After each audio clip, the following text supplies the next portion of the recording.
अब घबराएगा हर अपराध और अपराधी। अब होगी हर अपराध पर हमारी नजर। घातक रिपोर्टर।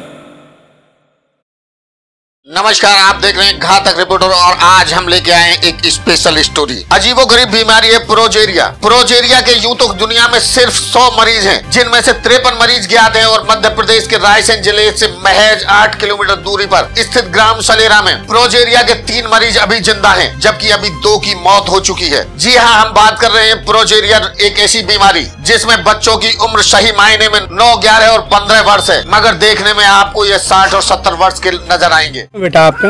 रोशनी। रोशनी, कितनी उम्र है आपकी? 9 साल की। कौन सी कक्षा में पढ़ती हैं? 4थी। स्कूल जाती हैं? ये तो मतलब बचपन से ही मतलब ऐसी हुई है ये बच्ची। वो इनका इलाज भी करवा के हैरान परेशान है।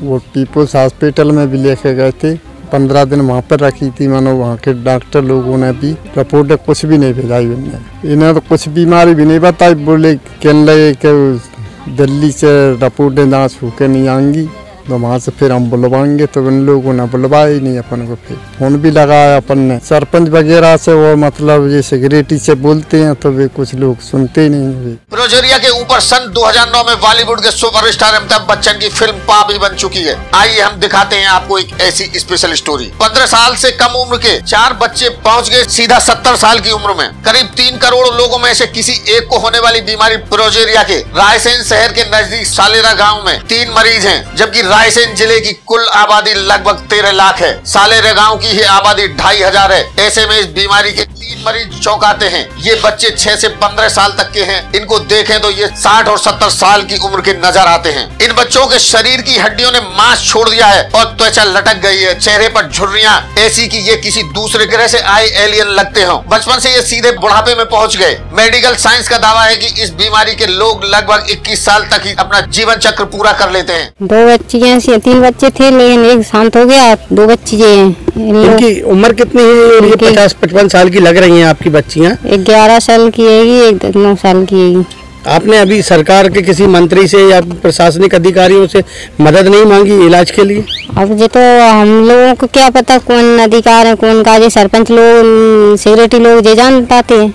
अब ये यदि कहीं सोचना दे तो कोई सुनवाई हो, अब हम क्या जाने। ये तो बचपन पे हैं, इसी जब से ही हो रहे हैं परेशान। पर अभी आप तक बड़े अस्पताल में किसी में गए आपने जहाँ ये इनकी रिपोर्टें आई हो? नहीं, वो हॉस्पिटल पीपुल्स में गई थी शायद। आज तक रिपोर्ट नहीं आई? नहीं आई। कब से परेशान है आप सुनीता के इलाज को लेकर? 15 साल से हमने डॉक्टर भी किया, मनु हमारा कोई इलाज नहीं है। ऐसी हालत रही, परेशान हो गए हम गरीब लोग हैं, हम पैसे नहीं लगा सकते हैं, तुम्हारी मदद चाहते हैं। हालांकि जिला प्रशासन को इनकी बीमारी की कोई परवाह नहीं है। इन बच्चों को किसी तरह का प्रशासन से कोई मदद नहीं मिली। इन बच्चों के परिवार गरीब और मजदूर हैं। अमिताभ बच्चन की फिल्म 2009 में बनी इस बीमारी पर केंद्रित फिल्म पा आई थी। स्वास्थ्य विभाग के अधिकारी लापरवाह दिखाई नजर आते हैं। 6 साल पहले सिर्फ 2 बच्चे ही पीड़ित थे, अब ये 3 हो गए। करीब 6 साल पहले ये केस सामने आए थे। उस समय गाँव में सुनीता और राजकुमारी 2 ही बच्चे इस बीमारी से पीड़ित थे, लेकिन स्वास्थ्य विभाग की उदासीनता के चलते इन बच्चों की संख्या बढ़कर 4 हो गई। राजकुमारी से 2 छोटे भाई बहन भी इस बीमारी से पीड़ित हो गए। जन्म के कुछ वक्त बाद ही इनको इस प्रोजेरिया नामक बीमारी ने घेर लिया। इस बीमारी ने गांव के करण सिंह की 15 वर्षीय बेटी सुनीता, रंजीत सिंह की 11 साल की बेटी राजकुमारी, 9 साल की रोशनी और 6 साल का राजकुमार बचपन से ही बुढ़ापे की दहलीज पर पहुंच गए। सभी बच्चे जन्म के कुछ समय बाद ही इस बीमारी से ग्रस्त हो गए। राजकुमारी चलने में असहाय हो गई, वह सिर्फ घिसट घिसट कर चल पाती है। रोशनी को सांस लेने की बीमारी ने घेर लिया। 6 साल का मासूम राजकुमार का शरीर 60 साल के बूढ़े जैसा हो गया और अब राजकुमार इस दुनिया में नहीं है। सुनीता के परिवार में वह अकेली इस बीमारी से पीड़ित है। उसका एक भाई और 3 बहनें सामान्य हैं, वहीं राजकुमार से बड़ी एक बहन व उसका भाई भी सामान्य है। आपने जो संज्ञान में जो बात लाई है, निश्चित से गंभीर बात है। मैं आप लोगों के माध्यम से चाहूँगा कि उनका पूरे डिटेल मुझे मिल जाए, उनकी जानकारी मुझे प्राप्त हो जाए।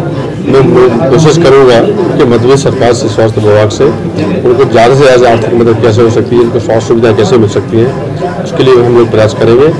आप कृपया करके मुझे बता दें, उनके मुझे पेपर्स दिलवा दें कि कौन कौन सी बीमारी से ग्रसित हैं, उनको क्या मदद हो सकती है। मैं कोशिश करूंगा कि मदद मिले। तो ये बच्चों को दिखाने के लिए यहाँ डॉक्टर साहब भी आए कई बार रायसेन जिले से अपने चिकित्सालय से, लेकिन डॉक्टर साहब ने इनको जांच वाँच के लिए भी बुलवाया गया हॉस्पिटल में। तो ये लोग यहाँ रायसेन तक तो सीमित चले जाते हैं, लेकिन भाई साहब आर्थिक स्थिति इन लोगों की खराब होने के कारण ये भोपाल नहीं जा सकते, ना तो इनके पास इतना पैसा है कि ये भोपाल जाके इन बच्चों का इलाज करा सकें, ना ही इन लोगों के पास ऐसी आर्थिक स्थिति है।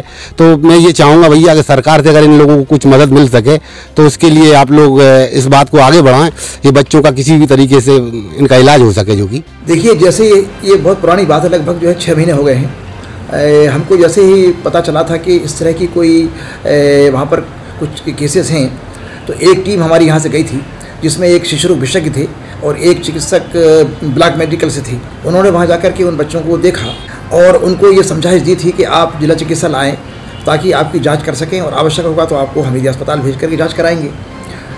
ये अभी कहना पक्का नहीं है कि प्रोजेरिया बीमारी है। जब तक कि जांच ना हो और जांच के बाद उसकी कंफर्म रिपोर्ट ना आए तब तक किसी बीमारी के बारे में कहना संभव नहीं है। ये निश्चित बात है कि जेनेटिक डिसऑर्डर उनको बच्चों को है। उसके बाद फिर हमको एक बार दोबारा हमने फॉलोअप के लिए टीम भेजी थी। उसमें एक बच्चा जो है वो नहीं मिल पाया, बाकी जो बच्चे मिले थे उनको हमने निवेदन किया था कि आप यहाँ आ जाएं, हम यहाँ से आपको शासकीय गाड़ी से भेज करके और पूरी जांच कराएंगे, आपको कोई भी पैसा खर्च नहीं करना पड़ेगा। और हमने बीएमओ को ये कहा था कि आप उनको भेजें, परंतु अभी तक वो बच्चे यहाँ नहीं आए हैं। हमारा पुनः प्रयास है कि उन बच्चों को हम बुला करके और हमीदिया चिकित्सालय भेजें ताकि उनकी जांच हो सके और उनका बीमारी को पता चल सके। नहीं, अभी किसी भी बीमारी के बारे में स्पष्ट रूप से जब तक कि पूरी जांच करके उसकी रिपोर्ट ना आए तब तक कहना संभव नहीं है। कई बार बहुत से ऐसे दूसरे भी डिसऑर्डर्स होते हैं जिसमें कि इस तरह के केसेस मिलते हैं, इसलिए जब तक कि उनकी जाँच ना हो वरिष्ठ और विशेषज्ञों द्वारा तब तक हम ये नहीं कह सकते कौन सी बीमारी है। आइए समझाते हैं क्या है प्रोजेरिया। मेडिकल साइंस में प्रोजेरिया के दुनिया में लगभग 100 मामले बताए गए हैं। 53 ज्ञात हैं। इनमें से मध्य प्रदेश में 4 और छत्तीसगढ़ के जांजगीर चांपा के भिनौली गांव में एक बच्चा है। ये दुर्लभ वंशानुगत रोग है। इसे हंटिंगटन गिलफोर्ड सिंड्रोम कहते हैं। ये प्रोजेरिन प्रोटीन या लेमिन ए जीन्स में आकस्मिक बदलाव के कारण होता है। जीन्स की सक्रियता खत्म हो जाती है और फैट का क्षय होने लगता है। त्वचा रोग स्क्लेरोडर्मा में चला जाता है। प्रोजेरिया एक वंशानुगत दुर्लभ बीमारी है, पर रायसेन के सालेरा ग्राम में जो 4 केस हैं, उनमें पीड़ित बच्चों के बाकी परिजन स्वस्थ हैं। हालांकि 6 साल पहले इसके 2 केस थे, जबकि अब 4 हो गए हैं। करीब 3 करोड़ लोगों में किसी एक को होती है इस तरीके की बीमारी। घातक रिपोर्टर रायसेन से प्रदीप राजपूत की रिपोर्ट। अगर पसंद है आपको घातक रिपोर्टर और घातक रिपोर्टर की खबरें तो आज ही लाइक और सब्सक्राइब करें। आज ही शेयर करना ना भूलें। घातक रिपोर्टर की प्रति बुक कराने के लिए आज ही संपर्क करें 9393934447 पर।